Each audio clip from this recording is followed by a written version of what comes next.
এ কি, সুপারি যে সব শেষ। এবার আমি সুপারি আনাই কাকে দিয়ে? বিশুটাও না দিন দিন বড্ড পাজি হয়েছে। এখন আর সুপুরি এনে দিতে বললে আনে না। কি এত একা একা বকে যাচ্ছ দিদা? কে এলো? আমার ননি দিদি ভাই। তা তুই কখন এলি দিদি ভাই? এই তো এখনই এলাম দিদা। তা তুমি একা একা কি বিড়বিড় করছো দিদা? কি আর বলবো বল দেখি, আমার পান খাওয়া সুপারিগুলো যে সব শেষ হয়ে গেছে দিদি ভাই। এখন আমি এই পান খাই কি করে বল দেখি দিদি ভাই?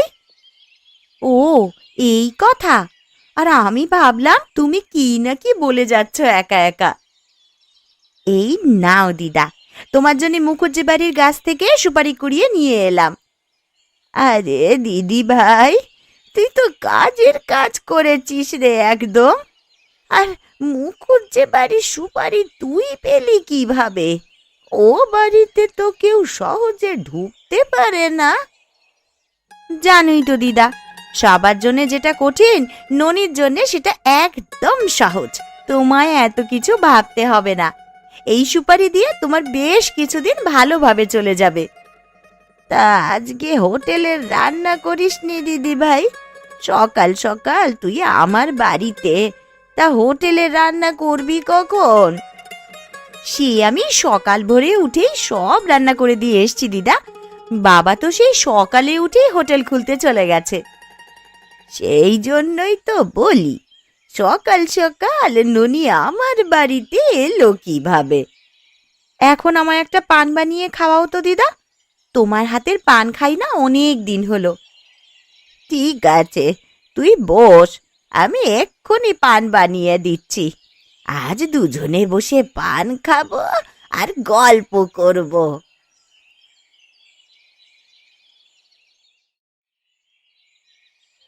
হ্যাঁ রে কানু, এই সকাল থেকেই যে বাজার ফাঁকা আজকে, কোনো কাস্টমার এলো না খাবার খেতে এখনো। হবে হবে কাকাবাবু, সবাই কি আর একসময় বাজারে আসে নিত্যদিন? আর এই বাজারে আমাদের হোটেলটাই একমাত্র সস্তার হোটেল। এমন সস্তার হোটেলে ভালো খাবার এমন কম দামে আর কোথায় পাবে লোকজন? সস্তা বললেই তো লোকজন আর তেমন আসতে চায় না। আমাদের হোটেলে তো তেমন মাছ মাংস ওঠে না, সবজি আলুর দম এসব দিয়ে আর কজনে ভাত খেতে চায় বলো? খাবে খাবে, সবাই খাবে। আমাদের মতো ছাপোষা মানুষজন আছে যারা, তারাই খাবে আমাদের হোটেলে।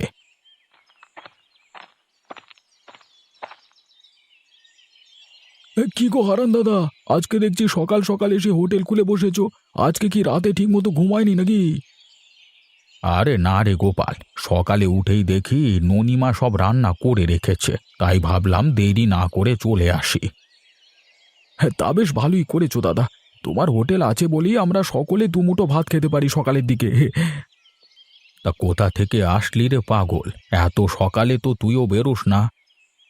গিয়েছিলাম বিশুর চায়ের দোকানে চা খেতে, চা শেষ করে বাড়িতে ফিরছিলাম। তা পথে ভাবলাম তোমার সাথে দেখা করে যাই আর দুটো ভাত খেয়ে যাই। তা বেশ ভালোই করেছিস, এসেছিস যখন খেতে বসে পড়। তা কি রান্না হয়েছে আজকে সকালে দাদা? ওই তো মটরশুঁটির কচুরি আর আলু পোস্ত আছে সকলের জন্য। বাহ বাহ বাহ বাহ বাহ, এই মটরশুঁটির কচুরি তো আমার খুব পছন্দের। এখন আর হোটেলে এসব পাওয়া যায় কই? তুমি বসো, আমি এক্ষুনি খেতে দিচ্ছি তোমাকে। ঠিক আছে ঠিক আছে, আমি বসলাম। এখন জলদি জলদি খেতে দে আমাকে কানু।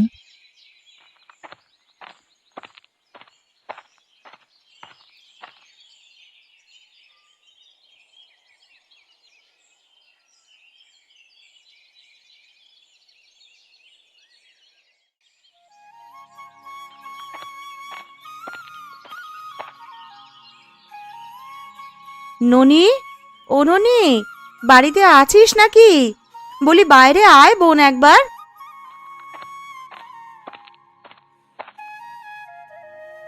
আরে মালতী দিদি যে, কখন এলে তুমি?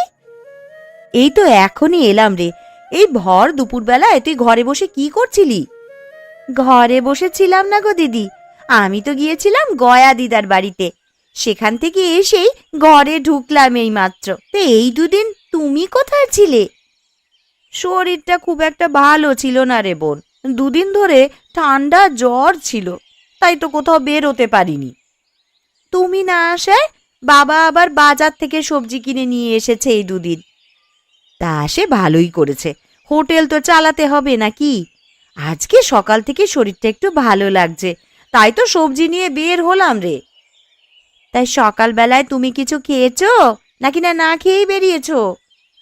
না রে, আজকে সকালে আর কিছু খাওয়ার সময় পাইনি, ওই সবজিগুলো নিয়েই বের হয়ে পড়েছি। ভাবলাম তোকে কিছুটা দিয়ে যাই আর বাকিটা ওই হাটে গিয়ে বিক্রি করে দিয়ে আসি। তাহলে তো ভালোই হলো, হাটে গিয়ে ওখানে বাবার হোটেলে খেয়ে নিও। হ্যাঁ রে, সেটাই তো করি, তোকে রোজ সবজি দিয়ে যাই আর তোর বাবার হোটেলে খেয়ে তা শোধ করি। সারা দিন সবজি বেচে বাড়িতে এসে আর রান্না করার সময় পাই না, সেই জন্যই তো তোর বাবার হোটেলেই খাওয়া দাওয়া করি। সে তুমি ভালোই করো দিদি, না হলে সারা দিন সবজি বিক্রি করে বাড়িতে এসে আর রান্না করতে সময় পাবে কিভাবে? নে, এখন এই সবজিগুলো ধর দেখি, আমি একবার হাটের দিকে যাই, বাকি সবজিগুলো বিক্রি করতে হবে যে। ঠিক আছে, আবার এসো কিন্তু দিদি। হ্যাঁ রে ননি, আসবো, এখন যাই আমি।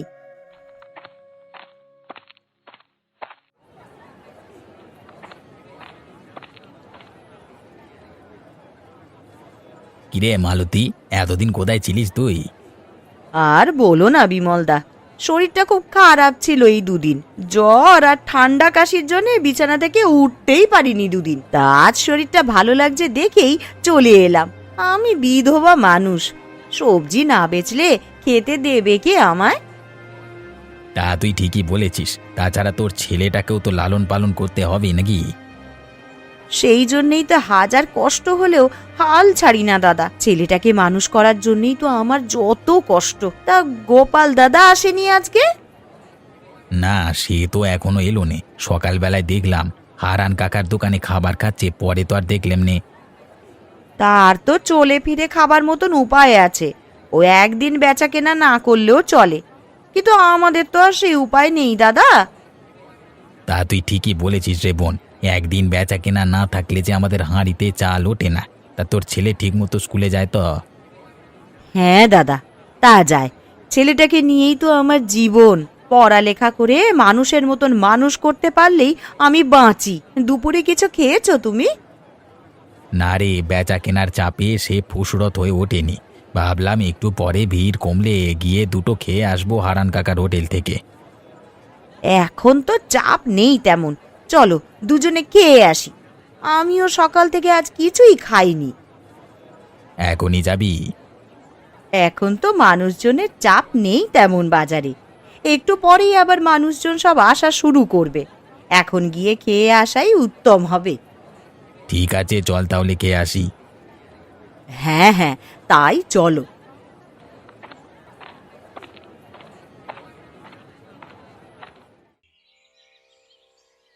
কাকাবাবু, আপনি খাবেন না? দুপুর করিয়ে তো বিকেল হতে চললো। খাবো রে খাবো, একটু হিসেব নিকেশ নিয়ে বসেছিলাম আর কি। এই বাজারে ব্যবসা করা যে দিন দিন কঠিন হয়ে দাঁড়িয়েছে। তা তুই খেয়েছিস বাপ? হ্যাঁ কাকাবাবু, কাজের এক ফাঁকে আমি খেয়ে নিয়েছি, লোকজনের চাপ কম দেখে খেয়ে নিয়েছি। তা বেশ বেশ, ভালোই করেছিস তুই। কি হে বিমল, কেমন আছিস তুই? সকালে যে এদিকে এলি না খেতে। আমি ভালো আছি কাকা, সকালে আজকে হাটে আসতে দেরি হয়ে গেছে, তাই আর খাবার সময় পাইনি। মালতী মায়ের শরীর এখন কেমন? জ্বর পড়েছে? হ্যাঁ গো কাকা, কমেছে। তা সকালে হাটে আসার সময় তোমার বাড়িতে সবজি দিয়ে এসেছি গো কাকা। তা বেশ ভালোই করেছিস মা। আর বাইরে থেকে সবজি কিনে আমার আর পোষায় না। আর তাছাড়া তোর কাছে তো তাজা সবজি পাই, বাইরে থেকে কেন কিনতে যাব তাহলে? তোমার কাছে সবজি দিই বলেই তো দুবেলা দুটো খেতে পারি এখানে। আজকে দুপুরে কি রান্না হয়েছে গো কাকা? ওই তো ল্যাটা মাছ দিয়ে বেগুন তরকারি আর আলু ভর্তা আর ডাল। বাবা বাবা বাহ, বেশ ভালো তরকারি। তবে তুমি মাংসের পদ করতে পারো কাকা কিছু? কি করব বল, আমার যে পুঁজি কম, খাসির মাংসের যে অনেক দাম। তা তুমি ঠিকই বলেছ। এ সস্তার হোটেলে বেশি দাম দিয়ে কেউ খাসির মাংস খেতে আসবে না। গোপাল দাদা কি দুপুরে খেতে এসেছিল? না রে, গোপাল তো সকালে খেয়ে গেছে, দুপুরে তো আর এলো না। খুব খিদে পেয়েছে, আর কথা না বাড়িয়ে চলো খেতে বসি বিমল দাদা। ঠিক আছে চলো। হ্যাঁ রে কানু, ওদের খেতে দিয়ে দে বাপ। তোমরা বসো, আমি এক্ষুনি তোমাদের খেতে দিচ্ছি।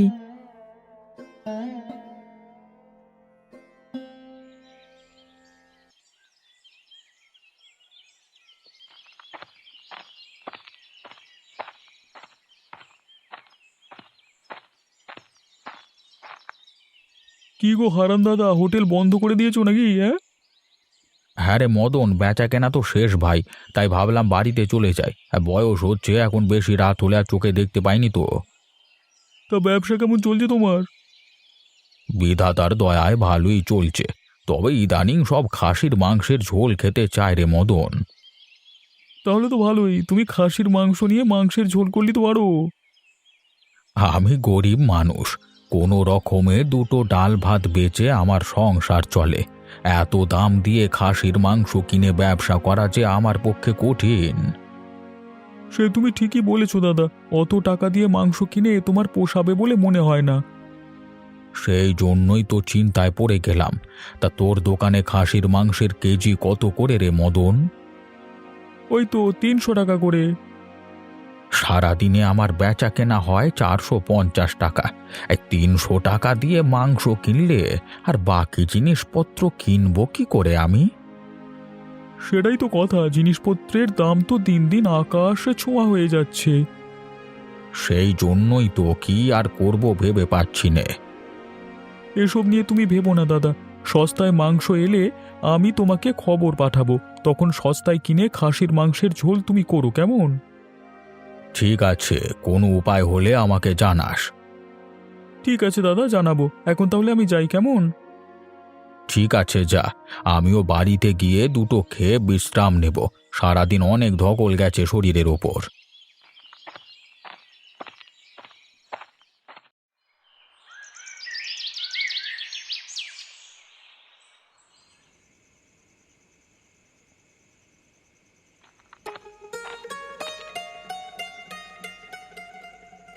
ননিমা, আরে ও ননিমা, কি করছিস তুই?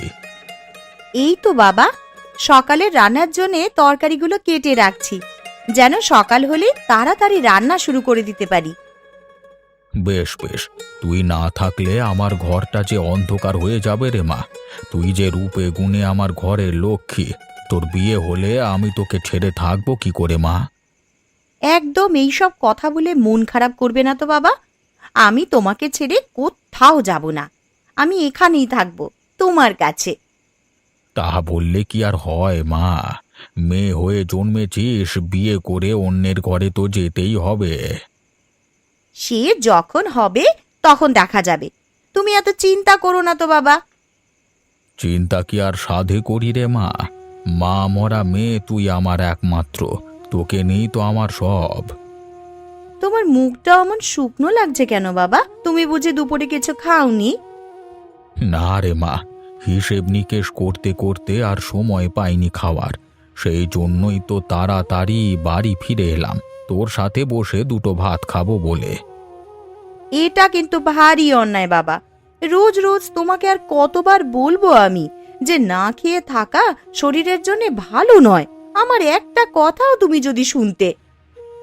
রাগ করিস না মা আমার, একা হাতে সব দিক সামলে আর পেরে উঠি না আমি। তার উপর কাস্টমারদের এখন আবার নতুন বায়না, আমাকে চিন্তায় ফেলে দিয়েছে। কেন বাবা, কি হয়েছে? সবাই খাসির মাংসের ঝোল খেতে চায়, একটু ভালো মন্দ খেতে চায়। এখন তো দিন দিন সবার অবস্থা ফিরছে, তাই তাদের খাবারেরও পরিবর্তন আসছে। কিন্তু খাসির মাংসের যে অনেক দাম গো, তুমি কিনবে কি করে? আর কিনলেও তো বাকি জিনিসপত্র কিনতে গিয়ে তোমায় বিপাকে পড়তে হবে বাবা। সেই নিয়েই তো আমার চিন্তা হচ্ছে, কি যে করি। তবে মদন বলেছে অনেক সময় সস্তায় খাসির মাংস পাওয়া যায়, সেই মাংস এনে ঝোল করে বিক্রি করতে বলেছে। সস্তা বলতে? এই যেমন ধর, সারাদিন বিক্রি হয়নি খদ্দেরের অভাবে, তখন কম দামে খাসির মাংস বিক্রি হলে কিনে নিতে বলেছে মদন। কিন্তু মানুষ কি আর সেগুলো খেতে চাইবে? কেন চাইবে না? আমি তো আর পচা মাংস খাওয়াচ্ছি না মানুষকে। আচ্ছা, সে যখন হবে তখন দেখা যাবে। এখন তুমি হাত মুখ ধুয়ে খেতে এসো তো, আমি তোমার খাবার বাড়ছি। ঠিক আছে মা।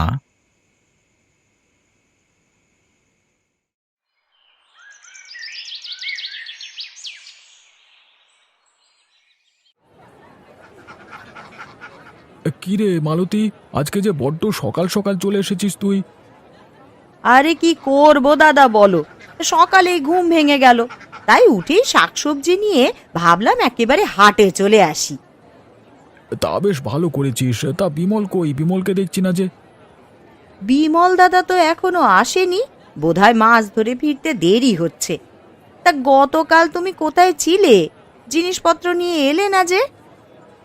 আর বলিস না সে কথা, গ্রামে গিয়েছিলাম হাঁস মুরগি খুঁজতে, কিন্তু কোথাও কোনো হাঁস মুরগি খুঁজে পেলাম না। তাহলে আজকে হাঁস মুরগি নিয়ে এসেছো কোথা থেকে? আমাদের গ্রামের হাঁস মুরগি সব বোধহয় শেষ হয়ে গেছে, তাই তো সকাল সকাল উঠেই পাশের গ্রাম থেকে হাঁস মুরগি কিনে নিয়ে এলাম হাটে বিক্রি করব বলে।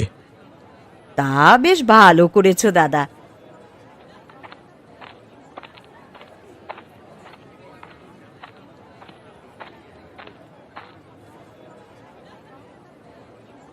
কি ব্যাপার গোপাল দাদা, কেমন আছো তুমি?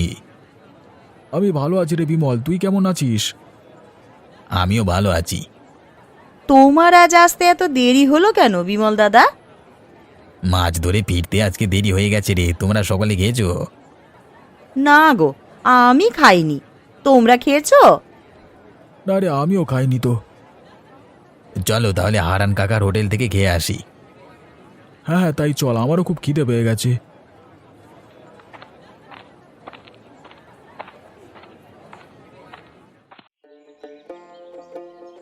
কি গো হারান কাকা, কেমন আছো তুমি? এই তো ভালো আছি রে বিমল, তা তোরা কেমন আছিস? আমরাও ভালো আছি হারান দাদা। খুব খিদে পেয়েছে কাকা, খাবার দাবার কিছু আছে গো? আছে বই কি, অবশ্যই আছে। তোদের জন্য রোজ আমি আলাদা করে রাখি খাবার। আমি জানি তো, যত দেরি হোক না কেন তোরা ঠিক আমার কাছেই খেতে আসবি। তা কি রান্না হয়েছে আজকে দুপুরে? আজকে মলা মাছের তরকারি আর মুগের ডাল। অনেকদিন হলো দুপুরে বেশ জমিয়ে ভালো মন্দ কিছু খাই না। একদিন চলো সবাই শহরের হোটেলে খেতে যাই। তা গেলে মন্দ হয় না, এইদিকে তো কেউ তেমন খাসির মাংসের ঝোল করে না। তা খাসির মাংসের ঝোল আমারও খুব পছন্দের, কিন্তু এই দিকে তো তেমন পাওয়াই যায় না। এখন তো আমাদের আয় ভালোই, একদিন খেলে মন্দ হয় না। কাকা, মদন কসাই তোমাকে তার দোকানে একবার যেতে বলেছে। কেন রে, কিছু বলেছে তোকে? হ্যাঁ, সস্তায় খাসির মাংস বিক্রি হচ্ছে আজকে মদন দাদার দোকানে, তাই তোমাকে যেতে বলেছে। আরে সস্তার জিনিস ভালো হয় না, নিশ্চয়ই পচা মাংস বিক্রি করছে ওই মদন। হ্যাঁ, তাই হবে হয়তো। আরে কথায় আছে না, সস্তার তিন অবস্থা। তোরা না জেনেই বলছিস কেন? হতেও তো পারে কোনো বিপদে পড়ে মদন সস্তায় মাংসগুলো বিক্রি করে দিচ্ছে, আর খারাপ হলে কি কেউ কিনবে নাকি সেগুলো? কি জানি বাপু, তোমার কিনতে হয় কেন? তবে আমাদের যেন এই সস্তার খাসির মাংসের ঝোল খাওয়াতে যেও না, বুঝলে? আগে আমি গিয়ে তো দেখি, পরে না হয় ভালো হলে কিনে নিয়ে আসবো। সে তুমি যা ভালো বোঝো করো গিয়ে, এখন আমাদের দুটো খেতে দাও দেখি। আরে কানু, ওদের সবাইকে খেতে দে, আমি যাই মদনের দোকান থেকে একবার ঘুরে আসি। ঠিক আছে কাকা, আমি এক্ষুনি সবাইকে খেতে দিচ্ছি।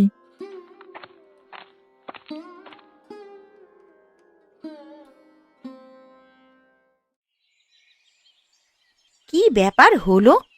দিদাকে সেই সকালে খবর দিয়ে এলাম, দিদা তো এখনো এলো না।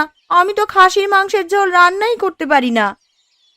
কই রে দিদি ভাই, বাড়িতে আছিস নাকি তুই?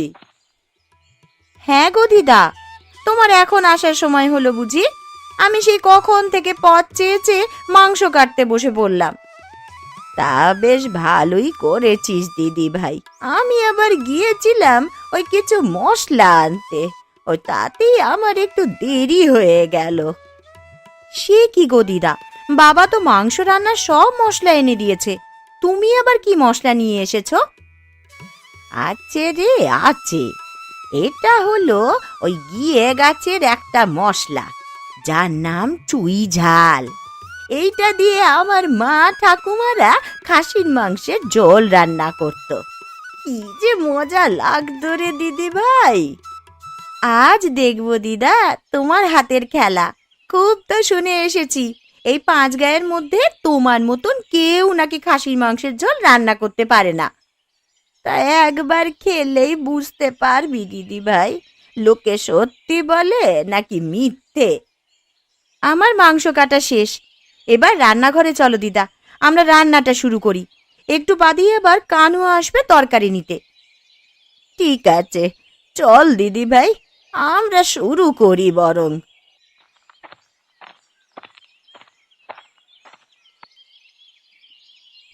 হ্যাঁ রে কানু, গোপালরা কি আজকে খাসির মাংসের ঝোল খাবে? কেন খাবে না কাকাবাবু? এই যে সস্তার খাসির মাংস, এই মাংসের ঝোল কি ওরা খেতে চাইবে? কালকে দেখলি না ওরা কি বলে গেল? সে যে যাই বলুক কাকা, মাংস রান্নাটা কিন্তু দারুণ হয়েছে। আমি ঘ্রাণ শুকিয়ে বলে দিতে পারি, এই মাংসের ঝোলকে তারা খুব খুশি হয়ে যাবে। আমিও তো খুব সুন্দর ঘ্রাণ পাচ্ছি রে। এই যে গয়া পিসির হাতের রান্না, যে একবার খেয়েছে সে আর ভুলবে না। আশেপাশের 5 গ্রামের সবাই জানে গয়া দিদার হাতের রান্নার জাদু।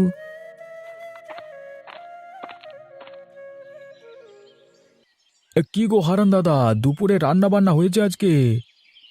আজকে কেমন যেন একটা সুন্দর সুঘ্রাণ পাচ্ছি মাংসের। হ্যাঁ তাই তো, আজকে যে সস্তার খাসির ঝোল রান্না হয়েছে, সুঘ্রাণ তো ছড়াবেই। তোরা সবাই খেতে বস, আজকে খাসির মাংসের ঝোল রান্না হয়েছে। সস্তার জিনিস ভালো হয় না, আমি ওসব খাবো না। হ্যাঁ হ্যাঁ, আমরা ওসব সস্তা জিনিস খাবো না দাদা। একবার খেয়ে দেখো না তোমরা, একবার খেলে যে এর স্বাদ আর ভুলতে পারবে না। তা তুই যখন এত করে বলছিস, তবে একবার খেয়ে তো দেখতেই পারি। কি বলো বিমল দাদা? কিন্তু সস্তার খাসির মাংসের ঝোলের স্বাদ যদি ওই সস্তা খাবারের মতো লাগে, তবে কিন্তু 1 পয়সাও দেব না আমরা। একবার খেয়েই দেখ না তোরা, খেতে ভালো না লাগলে আর টাকা দিস না, তবে সস্তা বলে অবহেলা করিস না। ঠিক আছে, চল সবাই খেতে বসি।